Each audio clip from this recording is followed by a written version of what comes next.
Bonjour à tous, je me trouve actuellement en contrebas du fort de Douaumont, une des fortifications les plus célèbres de la bataille de Verdun. D'ailleurs, derrière moi, nous pouvons apercevoir les fossés de ce dernier, la tourelle de mitrailleuse un petit peu plus haut ou encore la tourelle d'artillerie à la pointe. Mais si je suis ici, ce n'est pas pour vous présenter cette fortification qui a déjà été évoquée maintes et maintes fois au travers de documentaires ou de publications historiques, mais pour vous parler de l'histoire du village de Douaumont, qui donna donc son nom à cette fortification. Un village où, en mars 1916, combattit un certain capitaine Charles de Gaulle.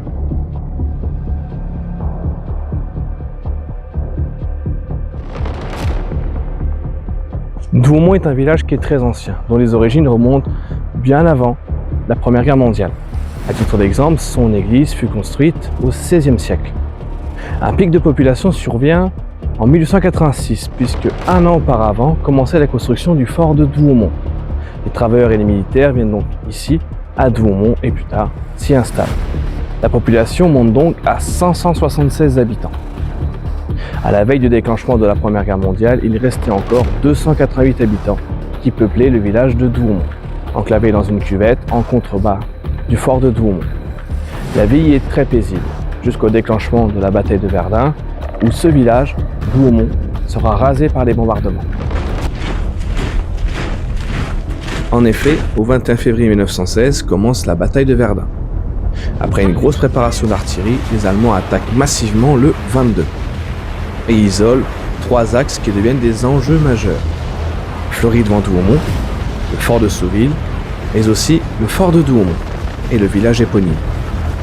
Concentrons-nous donc sur l'un des enjeux majeurs, le fort de Douaumont, qui tombe entre les mains des Allemands le 25 février 1916 vers les 16h30, sans avoir réellement combattu, et totalement par surprise. Et c'est le 24e régiment d'infanterie brandenburgeois qui accomplit l'exploit. Mais le problème qui se heurte maintenant aux Allemands, c'est la conquête du village. Car bien que le fort soit tombé sans combattre, les Français résistent très massivement et très farouchement au niveau du village. Nous sommes alors le 26 février 1916 et il faut d'urgence conquérir la position.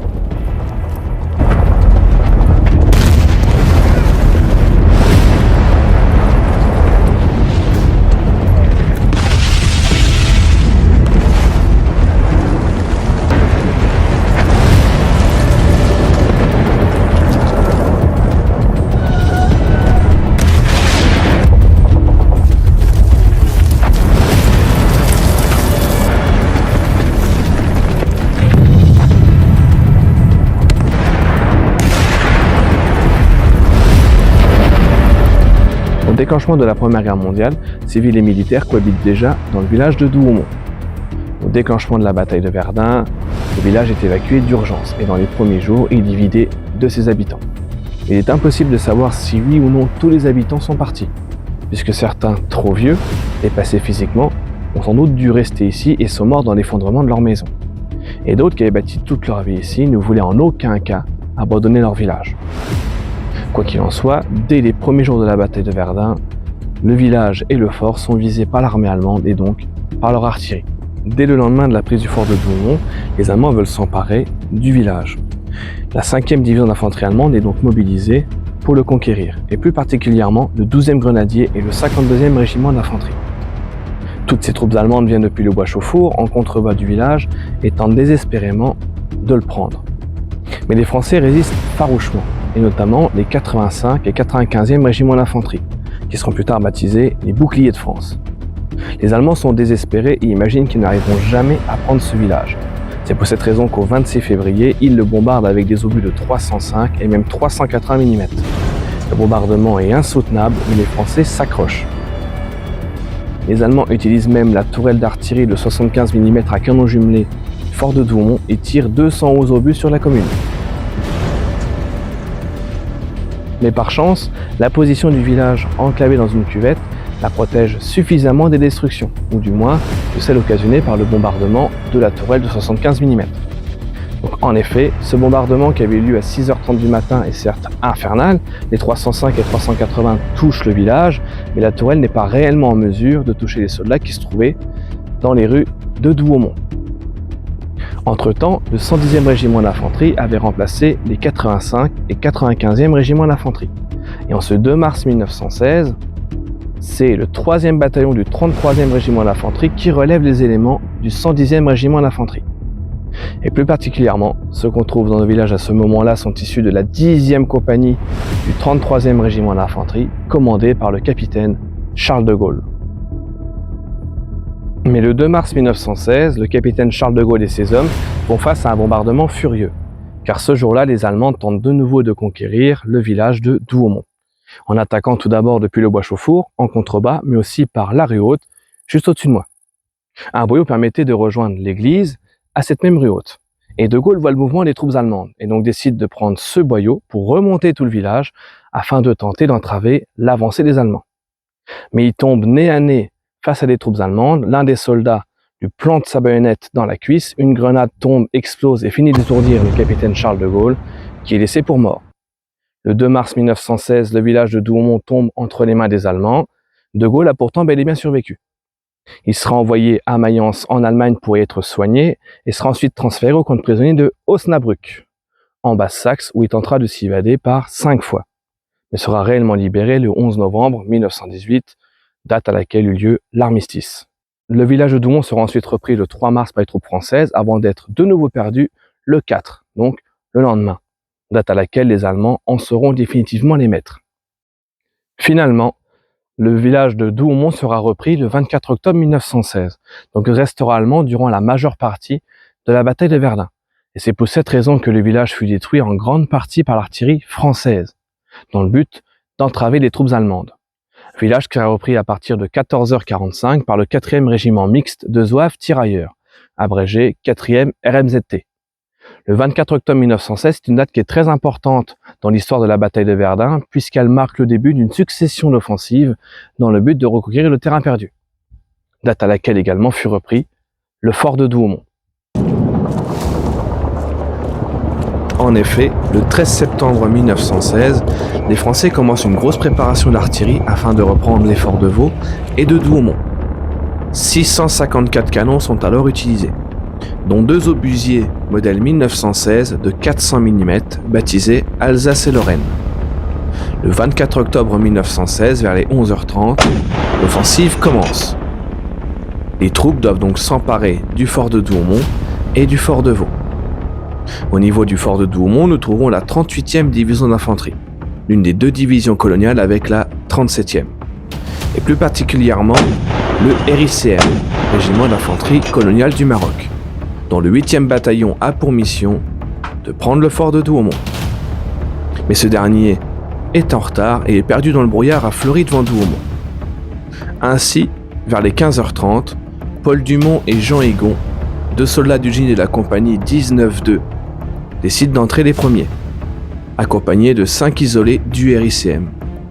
Le fort de Douaumont est alors repris par les Français sans avoir combattu, car en effet, la petite garnison allemande de 28 soldats sous les ordres d'un certain capitaine Prolius est exténuée. Verdun est ruiné, mais les 2 forts doivent être repris. Le 24 octobre, malheureusement pour les Français, seul le fort de Douaumont fut repris par les troupes.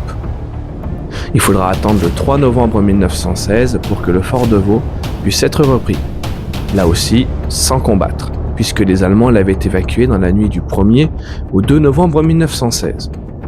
Ainsi, le 3 novembre, le fort de Vaux est repris par les soldats du 118e et 298e régiment d'infanterie. Certes, les forts de Vaux et de Douaumont sont maintenant reconquis par l'armée française, mais il faut encore sécuriser les abords. C'est pour cette raison qu'entre le 15 et 18 décembre 1916 se succède une grande série d'offensives, parfois par moins 20 degrés. Mais au 18 décembre 1916, les Français sont parvenus à décaler la ligne de front de l'ordre de 6 km des forts de Vaux et de Douaumont. Ces 2 derniers sont donc sécurisés. Donc officiellement, le 18 décembre 1916, la bataille de Verdun est terminée. Mais officieusement, une seconde bataille de Verdun commence entre 1917 jusqu'au 11 novembre 1918, toujours dans l'optique de regagner encore plus de terrain. Donc officieusement, la bataille de Verdun se termine réellement au 11 novembre 1918, donc à l'armistice. À la fin de la Première Guerre mondiale, en 1918, le village est déclaré mort pour la France et ne sera plus jamais reconstruit ni même réhabité, comme ce fut le cas avant la Première Guerre mondiale.